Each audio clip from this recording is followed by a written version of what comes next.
Hi guys, so welcome back on a new episode of Echt.AVI. Right? Today we have a special guest. Never in the history of Echt. We had a long intro like this. So guys, bear with me. We try and see if we could get through this. So he is an actor, stage manager, judge. There's just a mouthful, guys. Right? It's a lot.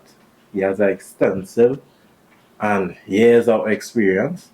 So they just have one first. So he's an actor, stage manager, judge for numerous projects like A Salute to the Ancestors, Dragon Slayer's Dream, Under the Tent, Son of Man, just to name a few. He's also a playwright of The Burden, Vendetta of a Devil Woman, Basel Time, also co-wrote with the wonderful Gabriella Thomas. Home is where the heart is. He's also a director. He's directed plays such as Basel Time, Vendetta of a Devil Woman, Country Duppy, A Joy Tia. And he's also the founder and director of Echt.AVI Door, who has never missed a year of Drama Fest in the finals actually from 2010 to present, and he's also a teacher as well. Yeah. Whew. I think I'll get through. I think most of it, but there is more. There's a lot. That's one really wish edit for you. Which one? The 2010 to present, the secondary school drama festival, but the Prime Minister's Best Village Trophy competition would have started in 2012, but since then to now we never miss a finals as well. And there you have it. and there's more, but this is the wonderful Shawn Smart guy joining us for today, right? So Shawn, just introduce yourself to the audience. Tell them a little bit about yourself and stuff like that. A little bit about myself after that introduction. Well, I teach at Trinity College East. This year made it 16 years in the teaching service. I have been in the arts since, over 2 decades. Started off with Mrs. Zeno Constance at Fyzabad Secondary. Well, Fyzabad Composite School, it was named. Then been directing since 6th form. I would have completed my degree, a double major, theatre, literatures and English at the University of the West Indies. I would have completed my diploma in education in 2020. I've been judging the National Carnival, Kings and Queen, medium band, large band, individuals for over a decade as well. And I would have founded Echt.AVI Dodo in 2012. And since then to now, the group has more or less taken a life of its own and became a household name. And I love to cook and bake. So, what you say? Yes, yeah, it is. Alright. That's a lot. Okay. Alright, so so what we gonna talk about today is we gonna dive into basically the theater life and like some of the differences between movies and theater and stuff like that. I know you guys saw that we had Steven as well. He was a director and stuff like that. He was mostly in film and stuff like that. So we did film, and now we have somebody in the theater, mostly the theater life. So it's always good to get a different aspect of that as well. Right? So ready? Yeah, hopefully no hard questions. Alright, so tell us, Smart, so what drew you to the world of theater? Actually, it was a movie. I remember I was in primary school and I went to my day and they were showing this movie called Dangerous Minds with Michelle Pfeiffer. And she was placed in a high-risk secondary school, high school. And she had to teach them English. In that movie, this one student, I believe his name was Emilio, that she had to try to get through because he more or less run the class, and if he don't talk, nobody make any contribution. But I remember her introduction to the class was I know karate. She wrote on the board, and of course each class have a class clown. So a guy came up and challenge. She was able to subdue him. So one time, but back then I didn't know that was attention wrestler and all those things and teaching or whatever. And the class was a little impressed, etc. And she was able to motivate them basically to do the research, and the grades did improve. And I remember as a child saying that when I get old, I want to do that. So hence the reason she was teaching English as literature in the movie. So that was my motivation to pursue that at UE, and because she had these little activities that they had to do on that set induction, I said theatre would have gone along well with it. So yes, a movie, Dangerous Minds, was my motivation. I know what's that movie. Yes. First time I heard about it, to be honest. It's on YouTube. Okay. Oh, it's cool. Okay. I got you back to back. You understand what you think? Why movies on YouTube, man?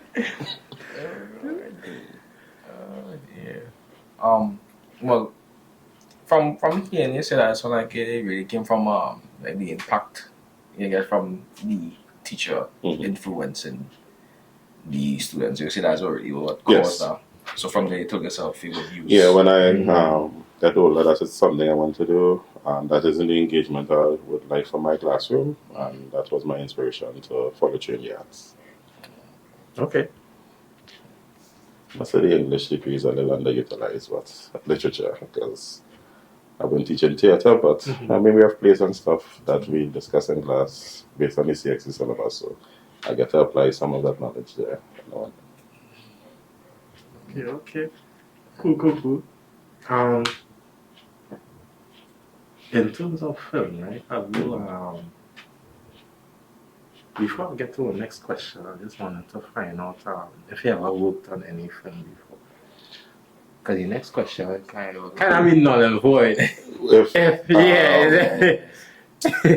Once, and it was for the secondary school film festival. Okay. So yeah, so it took up my entire vacation. So it was a one-off. I know the feeling. It was a one-off I know the feeling. Yes. Okay. Yeah, so. All right. So, well, if you could think back at that moment, right? How would you describe the energy of a live performance compared to film itself? For me, I have to work harder. In terms of you have no support in the background, basically. It's just an empty room, and you, as the actor, digging deep then to imagine again that feedback from an imaginary audience to portray the role. However, film takes less in terms of facial expressions and projection and those stuff there. It's tedious because I remember they had a slap and the boy was brixing, so we had like multiple takes just to get this one slap in. And then when we get it, he do, and then we had to take it over again, and the poor boy face was swollen and stuff there. I always tell people, film is concerned, you get do multiple takes just to get that one moment right. But in theatre, you have one time to get right because in front of an audience. True. Yeah, so I think film is more work, more subtle in terms of not much projection because your mic and everything and subtlety with the facial. There don't be some filmmakers this is not theatre. You understand? This is film, keep calm, relax, the subtlety there. Yeah. This is not theatre, so you have to be very subtle. Take me and we will work the background and the edits and the music and what to create there. Yeah, so okay. I'm explicitly saying you were saying that you also have to remind them to you have to project it. Yeah, my cry there is right. My cry there just that's all natural. Now what I'd like to know too now, like what are some misconceptions that people would have about working in theatre exactly? Everybody believes they can act. So I can act. But no, not everybody can act. Not everybody can act there. But I love your enthusiasm because I respect the stage. So persons who want to go on the stage, yes, I don't have a problem. with that there, by all means go, but I will always go for some background work, stage management. I get even sweep for mop up after the rehearsal. Another misconception. Well, not. I think people think there is a lot of money, at least in Trinidad then. So you're putting in these long hours, so I expect to get, but the reality is I don't think there's sufficient support for the arts. Per se, so it's really a labor of love, because I tell person if I'm doing this for money, I wouldn't be doing it at all, because they can't give me back all those hours and nights and months. So it's plenty work, and then some people think that they could just go and act on stage, a misconception, and they'll just get it right. Basically, the what they're doing is easy. It don't really take that much. But like in Bonn, I can speak from my perspective, like at Best Village then, to put on a production is months of rehearsal, and then from prelims to final, my cast roughly gets 1 week off, a week and a half. So if we have prelims in June, the first week of June, they'll get the second week off. But from June straight till August, every day religiously, every day. Closer we'll go into Sunday, but from Monday to Saturday is rehearsal. You know, you're working with different persons, different scenes, and bringing everybody together. So it's long and tedious. Work just to get this right for this one showing, this one time. So yeah, so it's a lot of work. It's like panorama, basically, when I'm pan players and long hours, nights into morning. Because it's at days where, well, we hear night straight till morning. Like I leave in work the morning to go to the shower to come back on work. One time, Yeah, so it's plenty work just to get it right. So right, so it's a labor of love. You can't just be an actor just so. You know, you have plenty of work to do, and it don't really pay. Don't it? It don't really pay. Then one of the harshest truths. Yep. Some people just had a face. Oh boy. Cause just the other day, somebody was telling me on the work there was like in terms of art. It's kind of like the same thing though. I think somebody in the family doing art as a subject, like just art, and you know the plan to build a career out of it. I was like, honestly, the art community. I think people are so like people like why are you wasting your time doing anything in the arts? But then I was like, but we like to dress, because I think people think art is just stage for some persons. Exactly. The visual. Okay, because art you have music, dance, you know. Exactly. You have the theater, you have the visual and performing arts, you have culinary arts, you have all those things. Decorating, going wedding. I say you have you understand. So people that's bracketed, but I just say think of a world without the arts in it. Full stop there. Just think of a world. Exactly. You understand what kind of world would that be? Always need. You understand? It doesn't be dull and boring because you ain't get any music. Exactly. So certain things. So that would be my pitch. Think of a world without the arts. Like even cooking does be an art. Exactly, the art form and display and everything. So I was watching Ratatouille. Don't judge me. No. Don't judge me. I'm Ratatouille. And just the way the rat was, listen, making the Ratatouille now is like. These are art form. Even barbering as well. It's there's no design in your head. Everything is art. And that was the major reason why too we came up with the idea of this podcast as well. Because we wanted to show people that creativity is not necessarily confined, as you said, the arts is really how we think in general, how we approach situations, how we approach people, how we have conversations, how we do these certain small tasks, basically. People forget there's a business aspect of the art. Let's look at the art. Exactly. There's business for the arts. So. Exactly. Boy. Alright, so tell me, right? Because you being a director as well. So I know how you just be when you're director. You please and I just be keeping behind the scenes and stuff like that. But I want to know how, from your perspective as a person directing the stage play, like how does directing a play differ from, like if you was to do a film or anything? What does it differ by? Well, as I said, I only had a one-off with film. Yeah. Per se to be No, this will be a trying to this will be a nice podcast episode. We have coming up will be a nice one. See like questions like these where we had the whole panel and we had Steve and thing there and so it's like a director for film and a director for theatre, stage plays and stuff like that. That would be real nice. I think this is a very hard question. Yeah. I think if you're directing for film, leading up to the process, remember you have to pick location, it's lighting, is transportation, etc. All of those things there is a lot, and the weather sometimes, and you have to remember what you had on, etc. Whereas directing, you just come rehearsal until it's time for the show, basically, and then everybody have the costume, you understand, and you put on there. But I think film will be a little harder and more costly.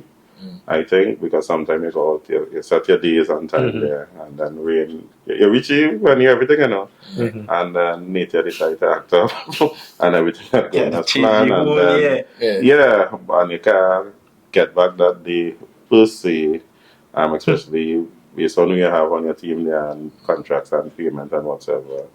So I think it might be more costly. Directing for film just based on the location that you're going and based on what you're shooting at any given point in time. Whereas theatre, you're just in a venue, you conduct your rehearsal, you go, you can take, start, finish, give notes, polish up. I mean, you do that in film as well, but it's what your camera angle and all those different things there. So I think theatre, most of the time, just one stage, you change and then out there, but from the locations based on what you're doing, and then the house plan, and you go into a room and the living room and kitchen. Be more, so it's more work. I always used to think it would have been more simple than stage. No, stage is a stage. I mean, I would say with film, like you have like a team like the producer, and I think the producers also like deal with the location, the money. But you also thing I'm thinking about too is that when dealing with film, you have to deal with all the other factors that exist outside. So that would be like get a noise reduction or something like that. When you're dealing with a theatre, the theatre would be in there. Control. And you're talking about hours of editing and all this breeze in the background and voiceovers. So you talk more voiceovers. I remember that Spider-Man, the Spider-Man one movie that came up and they had to redo the dubbing. I think that came back in my head. I think it's easier with theatre directing than film. As we talk about the directing with theatre, like in my head I keep thinking about that stage management and the stage direction. You say that's very important with regards to definitely. The stage manager is so important to any production because the death of the director basically the day before the show we pass on the show to the stage manager. So the thing in theatre is if the show is a success, we praise the director. If it's a failure, we blame the stage manager. Well, they more or less run the show. After I finish all the work there, I have to hand it over now. There's nothing else I can do than sit down in the audience, look at the production, because the stage manager have to call all the lights and cues and whatever. Unfortunately, I haven't reached a stage to hand over. I will still be a part of the process. So even though I have somebody working stage, I may be calling song and lights in the background. But I want to reach a stage where I can actually do what we do in professional theatre. Do my work, hand it over, and just dress and sit down in the audience and view it for what. So I haven't reached there yet, unfortunately. Okay. So we still on the topic with the in terms of theatre, focusing mainly on that, right? What storytelling techniques you say works best in theatre itself? Again, I probably was an ad film, but that's a Storytelling techniques. Well, this was a random question. We was on film and theatre, now we want to storytelling. Yeah, but because of I love a sip of water. Yeah. A little intermission. Because it was I mean, we did debate on the conversation we was having, right? We was also saying that storytelling we see storytelling as a major part in theatre itself now, in terms of how we are characters do that particular way with. I mean, otherwise, sometimes it's portrayed differently in film as well now. But as we know that your expertise is on theatre, it's like, we find out from you what exactly is, Well, again, this is storytelling, and I'm wondering because when you start storytelling, I think like Paul King Douglas and them doing like their monologue, basically telling the story, or are you looking at the approach of the actor and their character that they're bringing towards the stage in terms of the process? Because I mean, telling a story is telling a story. I can tell you, I can possibly can say, but because you remember when you was in school, boy. And remember when you used to reach the class late and what used to happen? You understand now? And we could go back and talk and incorporate a little past events there. In theatre, you go back and flashback and probably show what used to happen or transpire there. I tell people theatre don't really need all this all the backdrop and whatever there. The actors tool the performance is the body, voice, mind and space. And you just use the imagination and create in the space there, and once it's believable, the audience is going to follow the story. Basically, you don't need no set and props and stuff, because there are some persons good enough. You'll have a greedy ears because they want to hear what they're saying and how they use their voice and the language. You could also imagine and envision what they are saying there and follow them on this journey that they're carrying. Because you say when you come in theatre, it's a suspension of disbelief there. At that point in time, you're going to accept what I'm presenting for you in the hour and a half or 2 hours. We're going to believe that this is, truthful then, until we come out of this world or whatsoever there. So I remember with that storytelling, I remember Mohammed Mawakil actually, some years ago, I think it was 2008, if memory serves me right, would have acted in Echt.AVI, where he was in Bitter Cassava on campus, UV campus. And he was this abusive husband in the world of the play. And at the end of the play, woman hated him when he came out in front, that's a talk. And it's like, yo, is this a character that I'm playing there? This is not me in real life there. But the role, I guess, was so convincing that the audience hated him. And just like film, you have some characters that you invest in there that you might shed a tear because you're so invested in this character and the journey and what they're going through in terms of the experiences there. I remember crying once or twice for random movies. You understand there because I guess it would connect something or trigger something, a memory then. So I guess that is the power then of the storyteller. Because if you're looking at storytelling, I always let my students know Calypsonians. It's a good reference point for storytellers because they are always on point in terms of what is happening in society and on top of the world basically. And the thing, and if you listen to most of them, they're 4 verses, they're creating on a journey and they're telling a story basically. So you look at that. I mean, other forms of storytelling, you have the Anansi in terms of we go up with Quick Crack and Monkey Break Your Back and Anansi the Spider and Bray Tiger, whatever. You have that story. And then we other people, we have our own story to tell because sometimes we tell them, go on stage and share a story or tell us a truth and a lie, basically, or 2 truths and 1 lie, and we have to figure out which it is, but you have to be so neutral, basically. And some of them does make it really tough, I realize there. So everybody have a story to tell, basically. So that's how you go about to tell it, basically. So. Okay. I'm not sure I answered the question, but no problem. I will take that. I feel like from when you were structuring it, from what you given us, we are now wider scope of what it really was. Because it's kind of broad now. You kind of still know exactly what it is, Okay. We're asking. So I like that. In terms of writing, right? Like what inspires your writing? Like how do you develop your characters to bring them to stage and stuff like that? Alright, I could probably give 2 examples. I remember for The Burden, I was actually term 3, 4 months. It was just random lines on the board. I would just say, okay, let's make a scene, because in term 3, 4 months, the 4 months, all have to do their playmaking, write a script and direct it and perform it. And I just started to write. I call it the Dragon's Den, basically. And this boy was hiding from a bully, basically. So, I just write a little lines of dialogue on the board. And I was like, okay, cool, this thing's sounding good. And the students read it, and then I had them act it out, and who went under the table and duck and whatever. And then that same year, drama festival, I had a set of students who wanted to perform. I said, but I cannot play out there speaking to me, basically. I was like, I ain't feeling to direct anybody with. They said, what's a writer play? I said, writer play? I was like, whoa, that's writer play, you understand?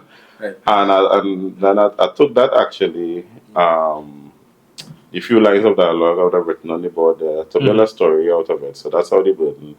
And then I said, okay, we always looking at male raping female then. But let me look at the point where female rape a male. How are we going to address that and look at that through the lens there? So I said, let's do a little plot twist. So 16-year-old, this girl raped this boy. How are we going to play this off there? And let's see the audience response to it. So, and that play only had 4 characters. You had Drake, Michael, Davidra, and well, Joseph, which was just a 2-line anyway. And in the world of the play, Michael doesn't see anything wrong with what Davidra did to Drake. Basically, he said, I wish Davidra would do that to me. Davidra could have me any day, any time. And Drake was like, no, you understand? So Michael said, well, if you feel how about it, go and report it. He said, no, if I report it, they're going to call me all kind of names, basically. But then I said, I need to have that layer even more. So the background story to Drake is that he is a product of rape because his mother was raped. But the person who raped her was HIV positive. So he is HIV positive. So as 16-year-old, it's not that he don't want to have sex. He wants to, but he also don't has this virus. He's taking his medication there. And is a burden, basically. And then for Davidra, even though she's promiscuous, she never had unprotected sex. But the only person she had unprotected sex was Drake, because she knew he was a virgin, basically. So it's like, all these different plot there. So, and the audience is laughing like, Drake, boy, I'm to you, boy, Davidra, you understand there, and then, but I think what stood out for me was the tone that one of the adjudicators at the end, Dr. Daniel Lindis, she was like, in the 40-something years in the festival, I never saw a play like this. And let's keep the tone of the play. And she quiet the audience there. And she really had a discussion and dialogue that the feedback was like close to 20 or 30 minutes with the cast and with the audience there. So that's how that first play came along. And well, of course we went there, yeah. And that's a sugar day. And the second play, that really stood out for me was the most recent one at the Prime Minister's Best Leadership Trophy competition last year, Basil's time. Last year, a friend of mine is a teacher from another school. I saw her put up her status, and I said, oh no, my condolence and what, and then she started a message, and she was like, but it's just Thursday, we line, and Saturday, and this was the vibes of the family, and what, and it was really tough, and I was like, I said, the Lord grant me the serenity and prayer to accept whatever. And she said, thanks, I'm going to share it in the group chat. And then, well, prior to that, a lot of persons in the arts would have passed away. Even my former examiner, Donna Marie Bertrand. And then I had Novan Fullerton and Atta Lewis and Novan Fullerton, big prominent person in the arts there. And I was like, I want to write a piece about that. But everybody's saying sometime the energy is basically now, if you're going on the road, you could also invite that energy in this space as well. But I ran from it, and no matter how I twist and turn, I couldn't. So I said, okay, I'm going to write a piece about that, but what would this piece entails? And the entire time I was writing about the piece, basically, and I was telling cars, it's a conversation with that. If you get to come meet that face to face, what would this conversation be? What are some of the questions they're going to ask, basically? So that's how Basel time came about there. Throughout the entire process, I told the class it's a conversation we're going to have. And in my mind, I'm always writing a conversation with that there. And let's look at this conversation and how we could bring out this conversation. So again, like the burden, we had to layer it. So brief storyline quick for the viewing audience is that the worst that I think I was talking with my former drama teacher, Mrs. Zeno Constance, and he said the worst that anybody could experience is the death of losing a loved one through kidnapping or the just gone missing. Because when do you close that curtain or decide that, okay, I'm moving on with life? And then when I decide to move on there, just so this person reappear or whatever there, so how are you going to deal with that? Because I read some of the papers recently, a man, they already bury him, everything. And just so in Chibona's police certificate, everything. And then he just suddenly reappear. He was a little mental case or whatever, but the family had closed off everything. Actually, and they actually had a body buried. So now they're wondering whose body is that they buried. I read that last year. I was like, okay, interesting. But when I was looking at this story and Zeno would have said that is the worst kind of death, I was like, I remember some years ago I read a story with his father. This little girl went out and like they went by the neighbor and they went by the shop and different thing and went by Obiam and all kind of different thing to try. And I always said I wanted to, that years ago, do a story along this line. So when that teacher had this loss and she wasn't dealing with it well there, I was like, okay, I'm going to write this. Okay, somebody's missing. So how I'm going to layer this story? So you have Naima, whose son would have went missing the same day her father died. Also, she gave birth to her second son, Seth. So, and then Seth born with a deformity, basically. So, every year she have to deal with knowing that her son IDG, her firstborn, went missing on the day the father died, that Seth born. And then because he born with a deformity, the village will get blight for the last 6 years there. So, there's hatred towards him and getting this closure, how I'm going to deal. And well, 7 is the perfect number, cycle. So it's the 7th birthday. So, and time for her to let go of her dead son because it's only by Seth getting unconscious and waking up through Seth she was able to talk to IRDG of her son and realize that he actually there to get that release basically. That play drained me. I told somebody the day before, no, last night for here on Festival of Flame. I said I hated theatre after that last year.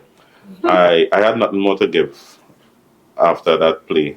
Like after the performance and the finals there, because I the first play I ever cried on public in stage. So I just break down on the stage. I remember in the lighting booth because I started to fast like the Wednesday before the Friday because like Real Madness was happening leading up to the production, and I was like, Lord, what is this that happening here?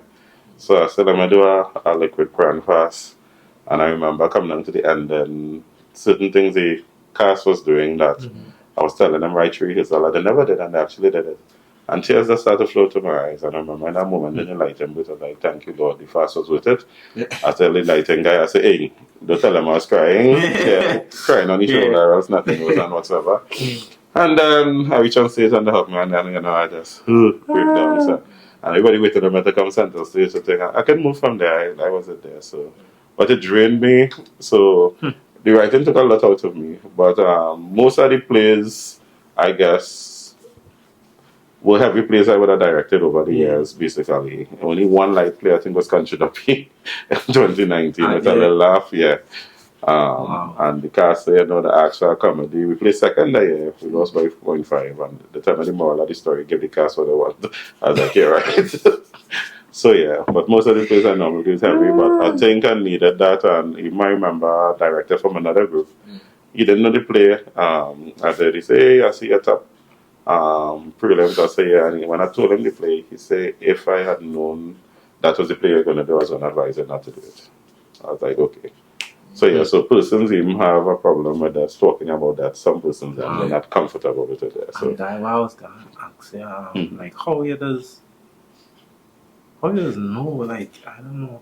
I don't know how to phrase this question, because I think it ties into like what challenges you face when it comes to writing, because like how you know to take that creative approach in terms of like when you're writing a story about death, and how you would know that the audience wouldn't feel comfortable with this. Yeah, like especially that. I wonder if I'll get backlash with this. No, when I was writing, something in mind. I said I do not want people leaving here heavy. Yeah. So I always try in the dialogue to try to balance it to give light moments. And the dialogue was all I knew. My stimulus basically. I said I go in Greek, I go in the Sisters of Fate. Basically, like I know that the spindle, the thread. Yeah. And I'm watching them Xena Warrior Princess to see, to see how those sisters were there. Yeah. And then the sisters to cut this lifeline there. So I knew, okay, I'm going to have the Sisters of Fate. I need to have that. So Papa Akbar life and equal, because I always think yin and yang basically. There's always the entire play is about balance basically. So I had those little stimulus now there, motivation. And the cast assisted a lot of dramaturgy, putting out ideas, feedback, back and forth there. So this was very collaborative, basically with the cast. I remember one of my actors, he said, I have to bow this year, I cannot act. I cannot deal with this production. And I respect him, he said no. He said no, I cannot be a part of this process. Right? I could help anything else in the background, but I cannot be a part because for him, he had a lot of debt in his family too that he hasn't dealt with personally, so he couldn't come face to face with this reality. And I think it did. Well, persons in the audience cry and stuff there. So, and I remember our officer had lost a close friend because she used to come rehearsal and go choir and whatsoever. And I remember they were running rehearsal and me singing, and she is there stairs. The choreographer had lost a family member. So, and nobody knew, she told me. So days them coming and talking about that so casual, and she never advertised it and whatsoever. And this cast member was like, well, I always say after that I die before mommy. Because I don't know how to live without mommy. I said, but you're selfish. Two cast members said that. I say, your parents live your life and always only a child basically. Why would you want your parent to bury you? You're supposed to, Yeah. But they were talking that so casual. I'm looking at my poor choreographer there, pulling on for dear life in the corner. And, but you remember, it's conversations rehearsal we going on through there. And so we had many breakdowns within the rehearsal. So I think, for me too, because I think there was so much of that happening that I just get numb. Like if you call now and say, hey, this person dead, I was like, okay. And I just move on. I think mentally, some years ago, it had a lot of that was happening consecutively, and I think I just created a block in my mind. I hear it, okay, the person dead, okay, let's move on with life there. So I think the play actually gave me a release from years. I didn't get my full release because it was the stage and I was conscious there. But at least I got a little release. It afforded me and other persons as well. My question is that one of the topics that you have with these films I have is very heavy and thought-provoking topics now. You ever considered about like you're translating and moving it from theatre and that film and putting it up? Persons actually for definitely Trial of a King. Persons was like, you need to make this into a movie. This is it, and you need to market this as well. And they said this is like some resources on Netflix, and them would definitely like, because basically even looking at the Caribbean shows that on Netflix, this is what the folk characters basically new imagine ways there. So definitely, I don't mind. Probably looking at the possibility of making one or two of them into movies, but I will need a team. I am being honest with myself. I'm a stage director, not a behind the scenes person. So if persons are willing, we could write letters of sponsorship. But definitely I would like to see it, because even looking at Trial of a King, even though it was done on stage, looking at the camera work, I'm not sure if you get to look at it recorded. It was given like film in terms of the angle and how clean it was, and Zoom was like, okay, it to me it looked like I was watching a movie. I knew it was a play, but it looked like I was watching a movie basically. So definitely I know that can hit the big screen. Especially how the afterwards they do like a trailer for. Yes, and it had because we just do trailers to advertise our plays basically because we have Shelby and Jonathan are playing in a little punchhole there, a group of artists, GOA. They are members of the group there, but they have their own company called a group of artists, and they normally just take part in the 1 minute film festival. So the phone, so green screen. The green screen festival, yes. So at least we have some persons in the group there who know about film and writing script and whatever. So they know 1 page over here, 30 seconds or a minute of work or whatever there. So we have some persons.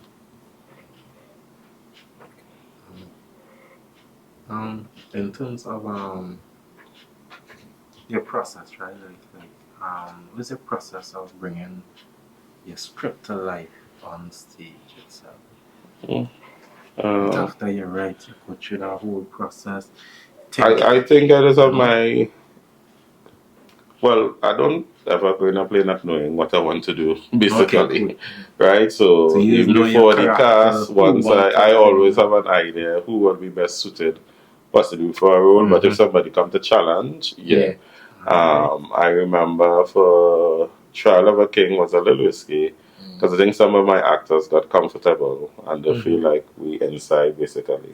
So that year I had auditions and some took it serious, some didn't take it serious. So Trial of a King actually 90% of the cast were first timers really getting lead roles. I didn't take the regulars that I was accustomed. I actually had internal audition and people had to fight for the role. But sometimes if I have a play, I remember. No, don't feel inside. Just that kind of that kind of just sort of stuff. Like I remember Echt.AVI, I knew exactly. Echt.AVI had about 6 or 7 main characters. I knew exactly who I wanted to play. I created a WhatsApp group. I said, "Hi guys, I want to do this play. I would like you all there.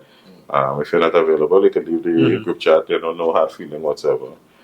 Because you was around with Echt.AVI. That play put on in 26 days when I have production, and it was Water Mud and Flower basically. So I didn't need the marsh and parish, so I had rehearsals home by me.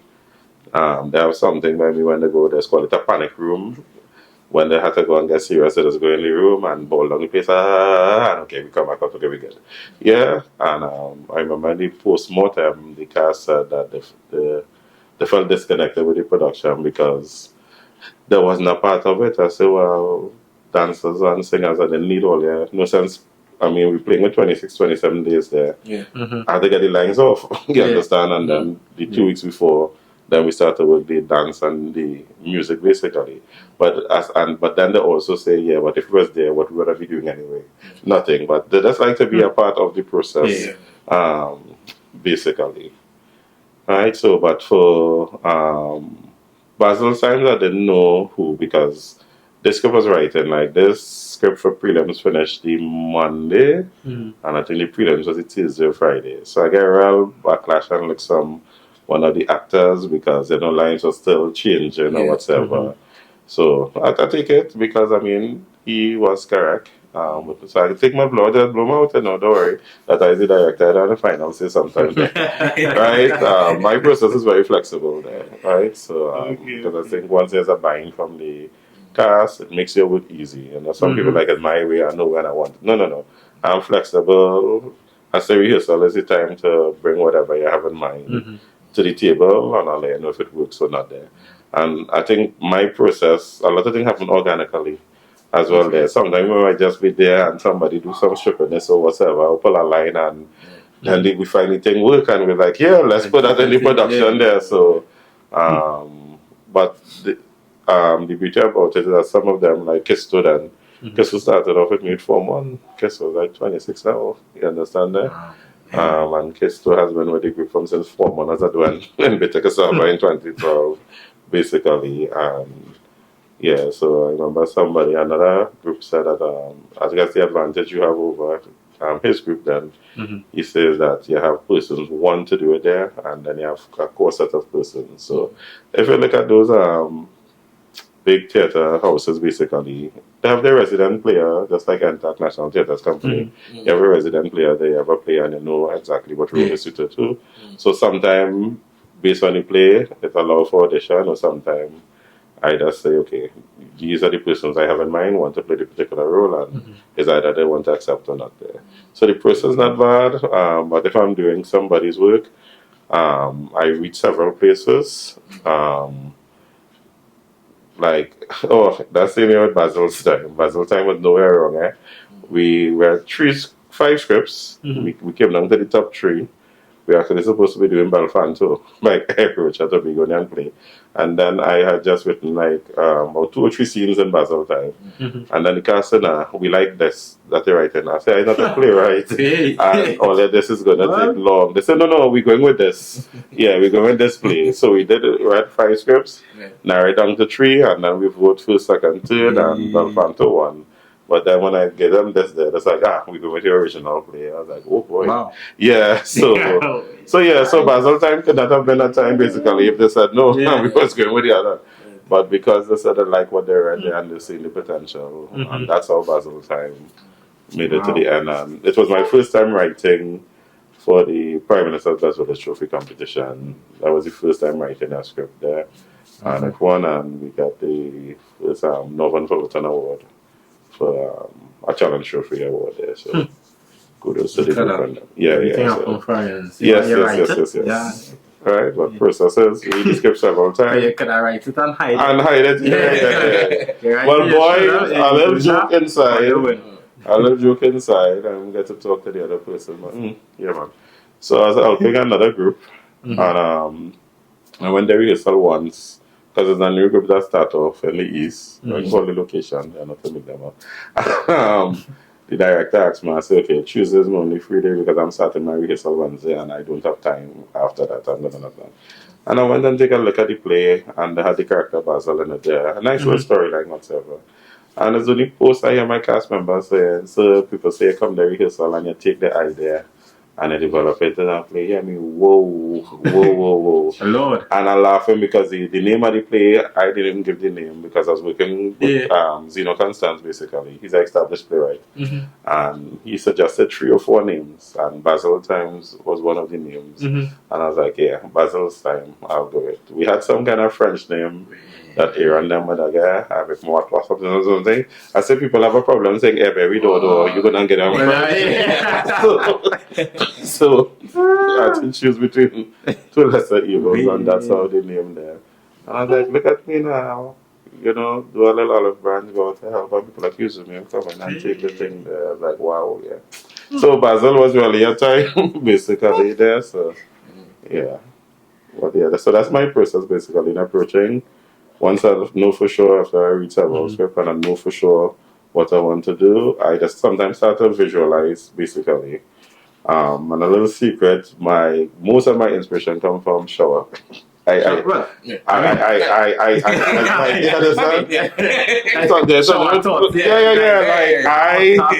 will be sure, and just so I will stop. And the whole thing does just make sense, and I just see everything. I mean, okay, that's the solution, man. Yeah, let's do this. And I tell them, I had a shower. Yes, I said yes. A shower moment there. So most of my inspiration and sometimes the innovation for the production. And I honestly don't be thinking about it. You're just there, the water is flowing, your mind is thinking, and there, so it does make sense at the end of the day there. So that's some of the inspiration as well for the directing. The flowing water. Shower thoughts, yeah.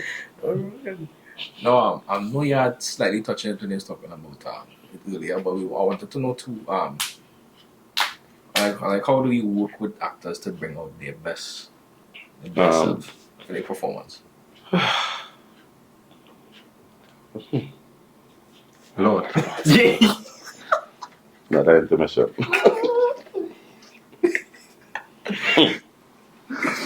Yes. Why?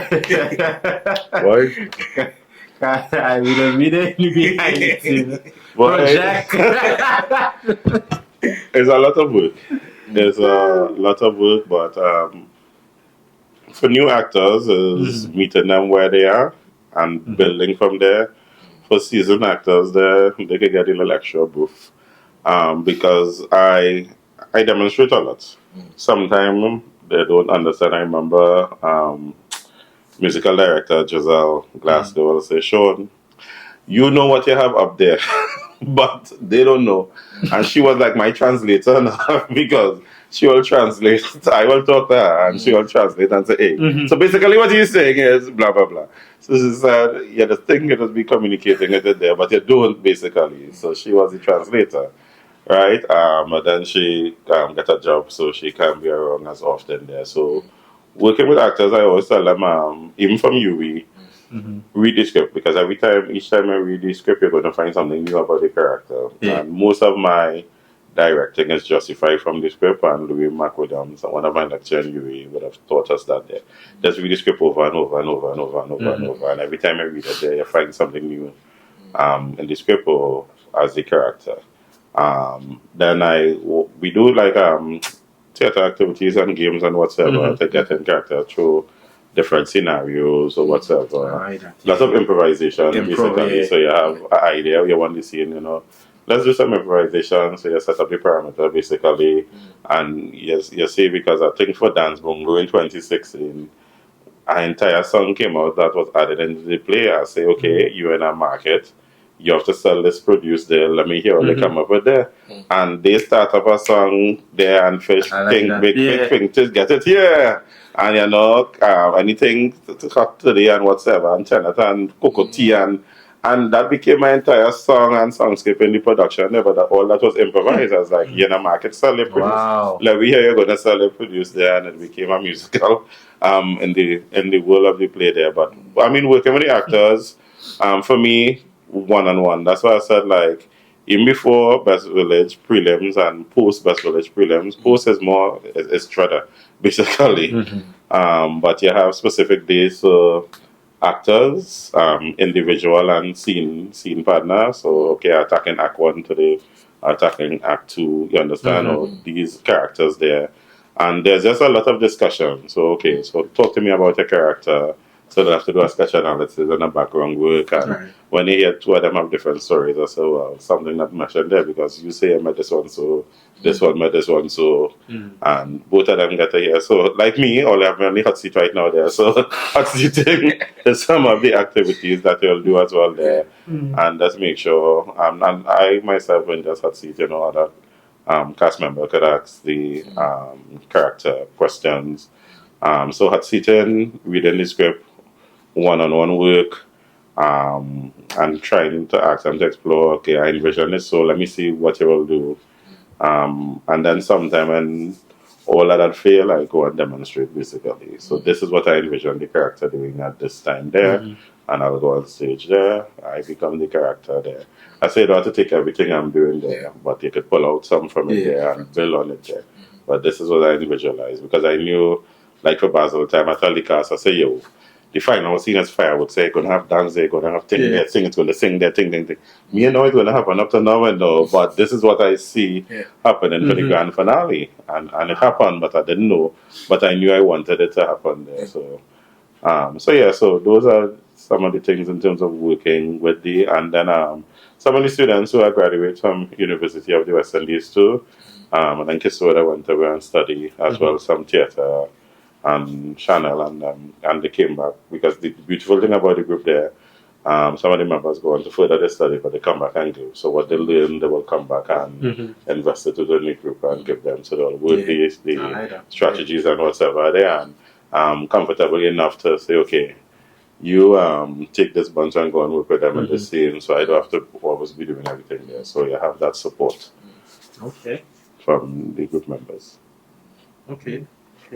In terms of the production, right? You know that there will always be challenges and stuff like that. But one of the main thing that people is mostly get is last minute changes. How do you how do you handle well, they handle if I have last minute changes. Production. 2014. we are heading to the finals of the Prime Minister's Bachelor Trophy competition, or semis. Mm-hmm. And we reached Cuba. I was doing Roger Walcott play Malfini, the Heart of a Child. And everybody in the maxi who's sleeping and thing, passing Cuba, going up with my board. And I say, Auntie Roxy, the choreographer, I say, I want a bird. She said, what? I say, I envision a bird opening the plane. And I want a bird to fly. What? She said, what? I said, for the play, for the opening of the play that we had nothing to do, I want a bird. And she's like, okay, because I sleeping there and I just see this bird. And as soon as we come out the maxi, she said, 1, 2, 3, 4, 5, 6, 7, 8, 9, come there. You stand out their position there. And created a Malfini full flight bird. And I just talked to the actors and them and tell them, yo, this is what's going to happen. And the curtain pulled there and a bird was in full flight happening. And then it melted out into the souls there. But that could have only happened because of the discipline, basically. Right. Yeah, that discipline have to be there with the cast there. Because some directors, just before you go on, may bring change. And I must applaud because it was a young cast there, but they understood the assignment there. So, and then remember at that point in time though, nothing much really going to change basically. You met adults there that have some changes to make on the spot there, but I was like, I mean, I question myself when I think about it after. That's how you are, bird. Like, the day of the performance, you reach Cuba, stand there right there. And the choreographer just give me, she's like, okay, come and yeah, exactly. There's like a bird. Hush and listen. You go down and in the background, directing there, and then all they will slide off, and I got the bird. Yeah, so they handle it well. I would say, I would say they handle it well, and I could use that experience specifically because now that I'm thinking about it, it's like, we were bird and Cuba. Approaching Gaspello there, San Fernando right there, and the choreographer to go and build a boot for you for the opening of the play there. But that comes with discipline and the cast, and most of the time the cast are invested in doing what they are doing there. So so they handle it well. But I don't make it a habit to do last minute change, anything like that. Is unique. Trial of a King. There was something supposed to happen, and because of the time, I say, yo, as soon as Kelly get up there, one greet, go up on the crown them and call it there because, and when I tell you, hey, background, hey, behind the scenes, we are whole scene, so we there, 1 minute to go, Kelly get up, Kelly get up the crown. If we look back at the videos on YouTube, my heart eye open, he have it there, he nodding his head, 30, 20, 19, 18, click say, 30 over here, 10, 9, the over, 4, 3, even. Like, 80 minutes on the dot. But he didn't know. He didn't know. He was in the stage. Everybody mic on, say, hey, Mr. Boy, we don't have time for this moment and thing there. That's sitting for the line there. And that was a very, 18 minutes. The audience, yes, on the dot. Yeah, I was like, boy, that was pressure. Last year, one of the stage manager, Mrs. Smart, you ain't telling me nothing about the time. I said, no, we save for time. We safe. We had a whole 4 minute extra there. So sometimes judgment call you make, especially when it's competition there, because every second over a minute is adoption 2 marks another final. I learned the hard way in 2012. We went over by 7 minutes. So we moved from like second to third to seventh overall. So after that, I never made a mistake again. Okay. There, so. Right, so we can do a small little game, right? Before we close. A game? I win a prize? Get a prize? Small little game as rapid fire questions. Right? So I feel like, so I will say one, you will say one. How we all go? Alright, cool. Alright, so let's do this. Stage or screen if you had to pick one forever. Stage. Right. Opening night jitters or last minute script rewrites? What's scarier? Ooh, that's good. That's good. Alright, cool. Alright, best audience reaction you ever witnessed? Trial of a King. Ever forgotten a line on stage? What did you do? Not line so much a dance phrase there, I jumped the dance phase. I did it. I continued dance. The lecturer was looking at me, laughing at me, and I just blend back in when I actually did it. There. Nobody knew the dance but me, so yeah, wing it. Alright. Most outrageous or unexpected prop you ever had to work with? Not much prop, but costuming. I had to put on this kind of leotard. And I was a slave, and I had a brown cotton, and I was in UE, and then the person raised up the brown cotton, and I was dancing on the block. That was the most embarrassing moment ever. It kind of scared me. I was scared. If your life were a play, what would the title be? If what? If your life was a play, what would the title be? Oh Lord. The cast member, if my life was a playboy.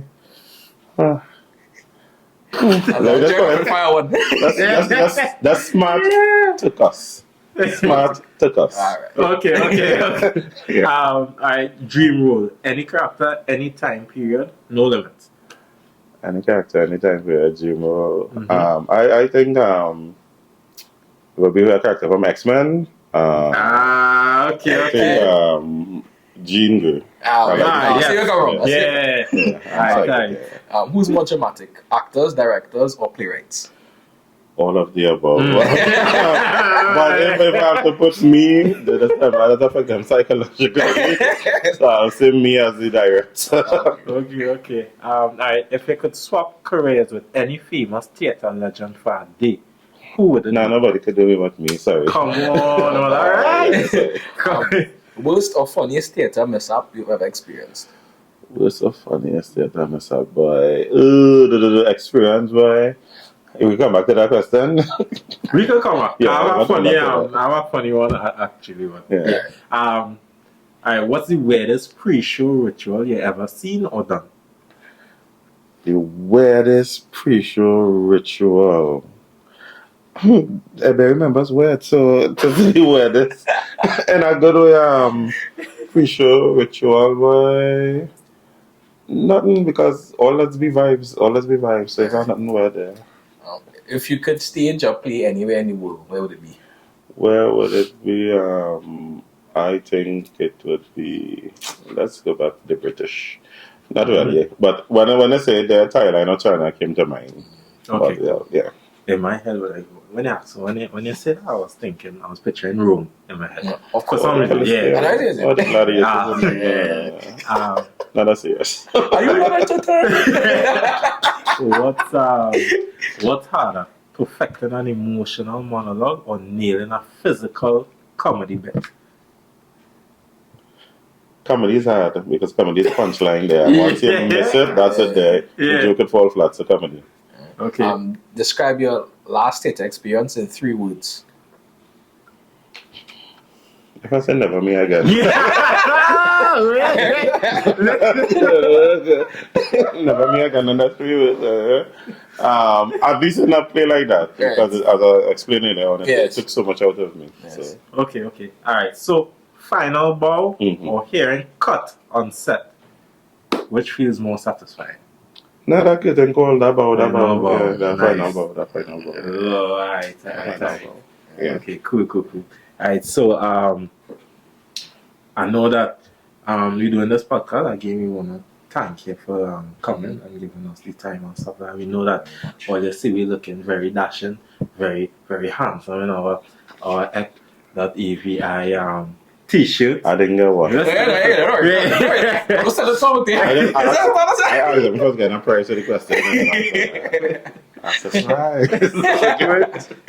Which brings us to our sponsor. Our sponsor today is Ricky Printing.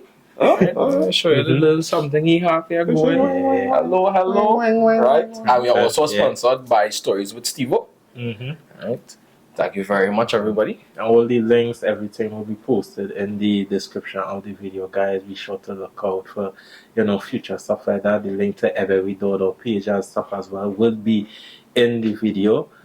Make sure and go show them out, give a like, share the video and stuff like that. Make sure and subscribe, guys, because you wanna pay the bills from these things. So make sure and right? Support us and stuff like that. We want to thank you guys. Thank you again, Mr. Thank you. Smart, for coming out and stuff like that. Of course, I will meet Smart again in a Definitely. future video. Wink, wink. Yeah. I don't know if you ever mentioned it in the last episode, or hopefully not. Yeah. If it is, you will just cut it out because Yeah. as we know, the last episode now, right? Yeah. Or the season. Oh, like Cool. yeah, that might be like a spoiler. Yeah. Okay, cool. Alright. So guys, until next time. Thanks again. Thank you, and thanks Thank for you. having me, guys. Thank you very much.